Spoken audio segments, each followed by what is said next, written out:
Jaffa abalungi abalabi ba Top TV mukama yebazibwe okola kyamaanyi nnyo okwekumira ku Top TV saba mukama akwomukisa. All right, yes, nga tonakola kintu kyonna nga tonayogera kintu abantu bagala okukumanyira waliwo akayimba ako kenjagala ennyo ntambula something.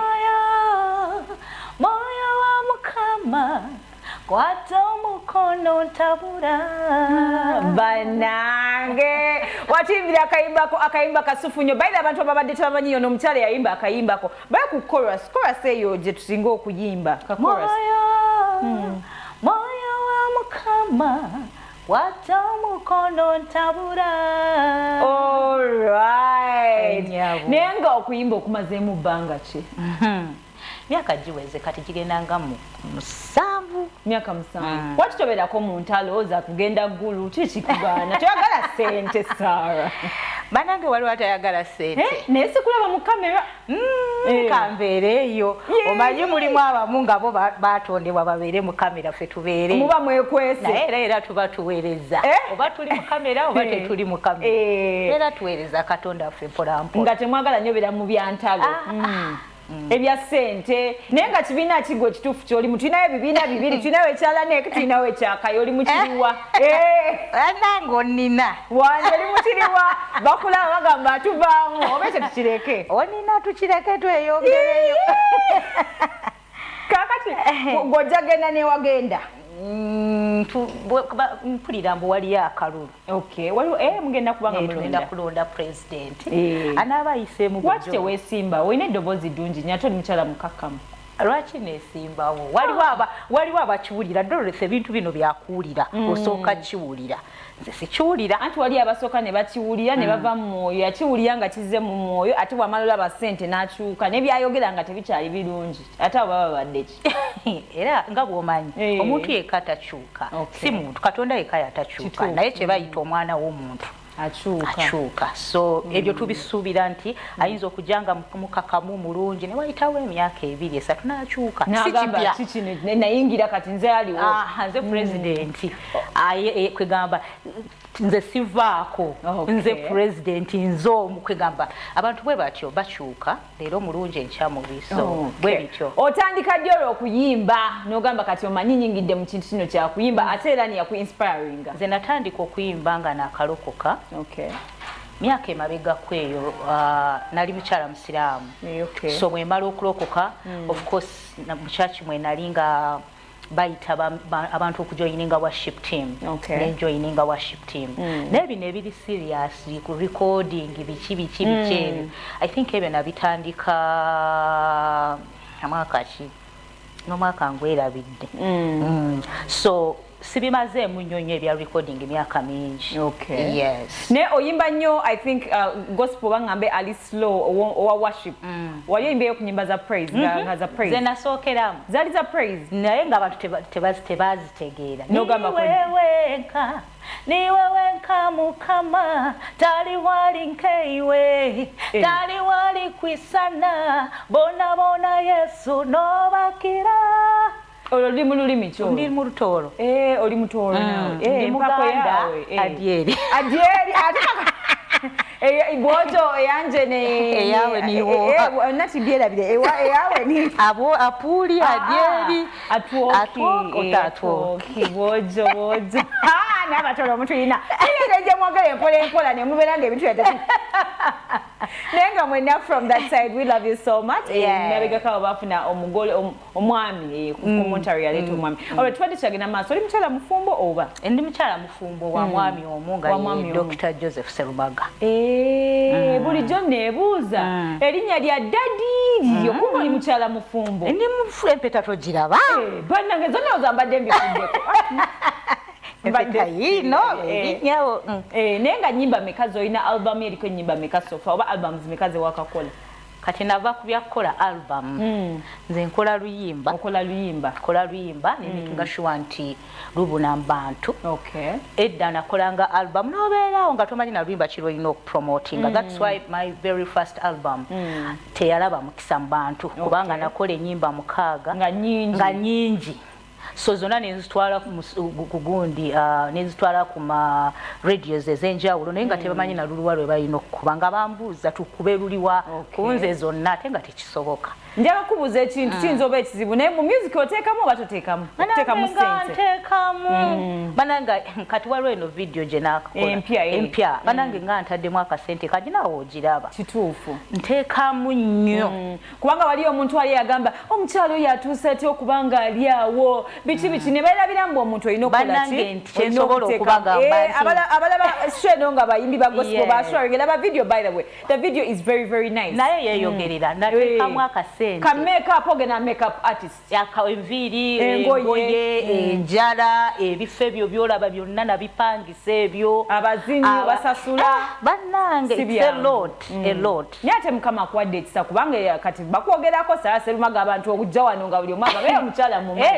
Sarah Serumaga mukama agenza atonyesa ekisa ku linnya lya Sarah Serumaga abantu bagenze bantegeka abantu bagenze nali ne music oba nanga ali ow'emyoyo nina gye nali edda nali of course nali ntambuddemu nga nina byenkola naye nalina embeera gye nali ntamu I was so stressed naye njukira that time wena WhatsApp yange mpeza akayimba ako nga lwembeera mu basi nkawiza ne ngamba mukama mpe ekisa so I think since nze koina abantu bangi bokoze yes waliwo n'omulala yali agenda mu US mbu n'agenda ng'atadde headsets mu matu ng'awuliriza mwoyo ntabula okuva lwe yava wano ng'ali mu nnyonyi mpaka lwe yatuuka banaye mukama akutaddeko so kisa kyennyini naye ng'olinayo ku collabos wali omuntu ali yagamba nandyagadde okukola n'omwami n'omukyalo oyo oba wali okozeyo collabo kati waliwo omwami gundi ennyimba yamwe yagala ofaanagana Lubega I think Lubega Musumba Lubega what his name ono ayimba Nungamya ye Musumba it's called Brian Lubega but yeah Brian there's like another Dorothy where was Brian jeba ko naye ngate I think mwagala ofaanaganya wali okozeyo kolimba naye oba osubira okolayo limba lonna sikolangako na Brian Lubega luyimba simusabangako collabo ate nange tansabangako collabo naye nga wandyagadde okukola na muyimbi ki kale simanyi sijja kulimba anti wabeerayo omuntu nga ayagala mukama amusitule ng'ayita kati nga muggwe tolinayo gwogamba nandyagadde okuyimba n'omuntu bangi abansaba okukola nabo ennyimba but njagala nnyo okulungamizibwa bayibuli egamba nti abazaalibwa omwoyo be baana ba Katonda soto abalungamizibwa omwoyo be baana ba Katonda njagala nnyo okulungamizibwa omwoyo bwenkola naawe kolabo kiki kyengenda okugattako okitegeera kubanga mulimu abantu abakoze zi kolabo oli nalowooza nti ngenda kusitukira ku muyimbi ow'amaanyi naye tenamaliriza nga in fact nga talese impact mu bulamu bwo nga talina kyakugaseeko so it's better nensooka bana basiba kusimu yange abala ne bampereza bakulaba bagendaga mama gotuse ne ku kachumba ife twakakola babayo naye ngate entale zigenda maso wakati w'abayimbi gozogera kochi tolaba mbu beyawulamu ebitanyuma gwe bikunyumira naye ngebye entalo tezinyuma tanga sibya bwa Katonda naye nga tewali wosobola okubeera mbulamu bw'enseno nga tebuli mu ntalo anti kati omuntu ali eyo alaba gamba kintu kyobuli ate nga sikyokola tanga si kirungi entalo nga tukyali ku nsi kuno nga tukyayambadde omubiri nga ne sitaani akyali ku nsi kuno tezijja kugwa ziri buli wambu ziri mu kanisa ziri mu bufumbo ziri ku mirimu ziri mu buweereza everywhere so tuzisuubira era tewali kipya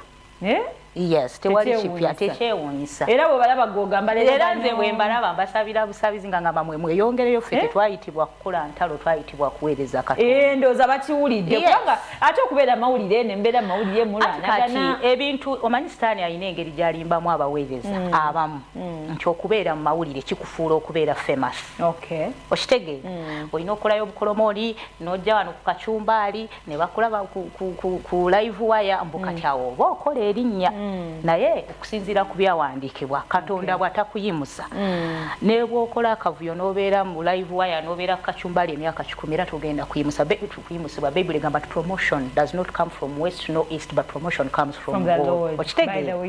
So Katonda yayimusa so sintalo abantu ze bakola ate okukopperera kakati waliwo ebya UG Connect ebiriwo bali bakubiddeko joyimbe oba nedda nze ndaba zi poster nete bakuyitanga nze suulirangako nga bankubidde nti nzije nyimbe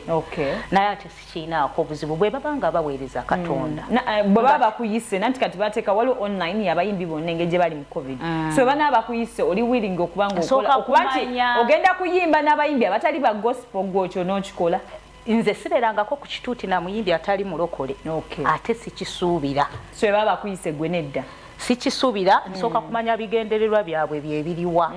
okitegeera n'obimpitiramu ompise kukola ki kwegamba lwaki mwa join mwa connect eyo kiki ekigivaamu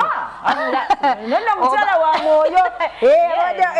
olaba ekibintu kye bayita connect nti okwata amafuta g'obwa Katonda n'oga connectinga n'ekintu ekirala kiki ekigenda okuva mu that connection kituufu okitegeera bakubanga nze nkugambye Doris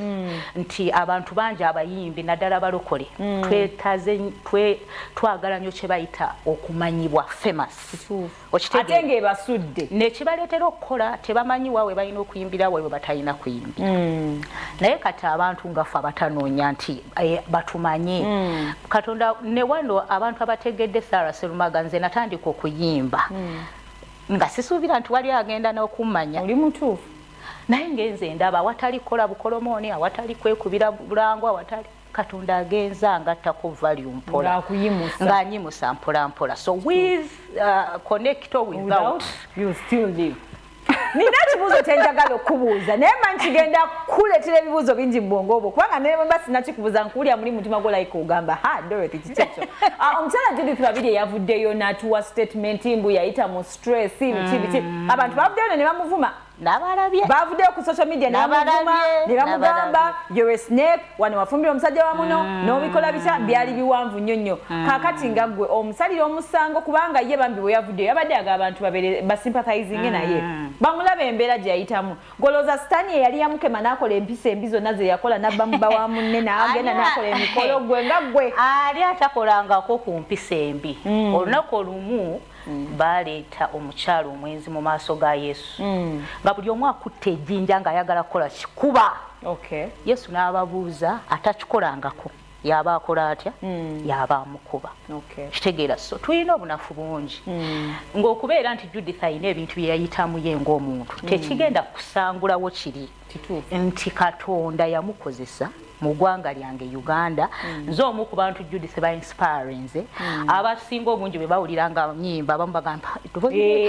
ayagala kufaanana Judith biki ebintu ebifaanana bwe bityo so bw'abanga alina ekintu kyabadde ng'ayita mu nze nga nze kinkakatako musabira not to judge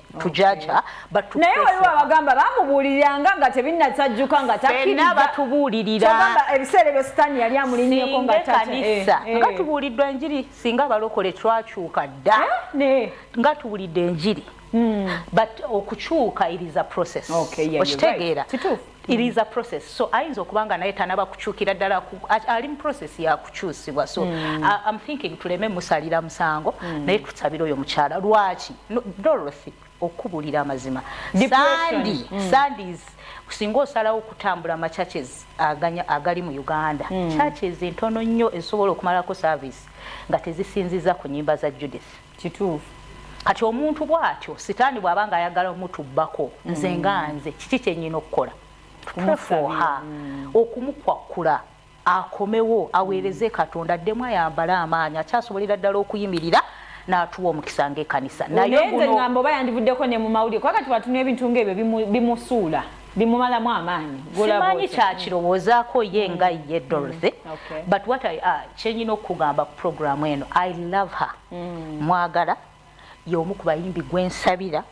y'omu ku bayimbi bwe mba nsinza bwe nva ku nnyimba zange of course eza Judith ezo nyina okulembera so mwagala musabira mwagaliza birungi era mmanyi olunaku lumu Bayibuli egamba nasomako ekyawandiikibwa kiri mu Mika 7:8 nti tonsekerera gwe mulabe wange kubanga bwengwa Mukama n'akola kya anannyimusa ayinza okuba nga olwaleero ali wansi naye ng'enkyajja kubeera waggulu oyinza okweraba nti olwaleero oli waggulu naye ate enkya ogwo ogenda okukola ky'okubeera wansi so when someone is down ng'ali mu kinnya ng'ali Bayibuli eyogera ku kinnya mu Zabbuli 40 Dawudi yayogera n'agamba nti I waited patiently upon the Lord n'andokola n'anzijja mu bunnya obw'okuzikirira. So leero oyinza okuba nga oli mu bunnya naye ate okuyita mu kukabirira Katonda n'akusitula okitegeera. So Judith right now okusinziira ku byayiseemu ayinza okuba nga ali mu bunnya nga yeetaaga ssaala naye kati ate erudda ne ŋŋamba challenge si z'osanze kati nga ggwe kubanga ffe byaliwo kufimba embaga we yabeererawo buli kimu omwami bye nawulyako nti yali mwami mulokole nange wabiwulira kaakati nga ggwe omuyimbi ali eyo oli muyimbi w'amaanyi wakuba nti kati gwe oli mufumbo wabeerayo oli nga si mufumbo olowooza kyandibadde kirungi n'afumbira omuntu atali nnyo muweereza kubanga ebiseera ebisinga nze ndowooza kyekyakwe kyava golowooza anti kati kankubulire ebintu byonna biva mu butagumiikiriza. Abantu balindirira abaami ne balindirira abaami n'atuuka ku level nga takyasobola kulinda ng'ajja yajja oba musamize oba muki oba okitegeera kye nkugamba naye mulimu abantu abaagala Mukama ng'oli ng'agamba Mukama oba onondokola oba tondokole sigenda kuvunamira Bayaali. Okitegeera kye nkugamba naye oli bw'abanga yakola that decision ey'okufumbira omusajja atali mulokole n'akubibwa ffe ng'ekkanisa roolu yaffe yeeriwa kumusabira kumuzzaamu maanyi. Era Judith bw'abanga alaba eno program ona waagiraba omanye nti waliwo abantu mu Uganda abakwagala ennyo nga waleeta impact mu bulamu bwabwe era abakusabira.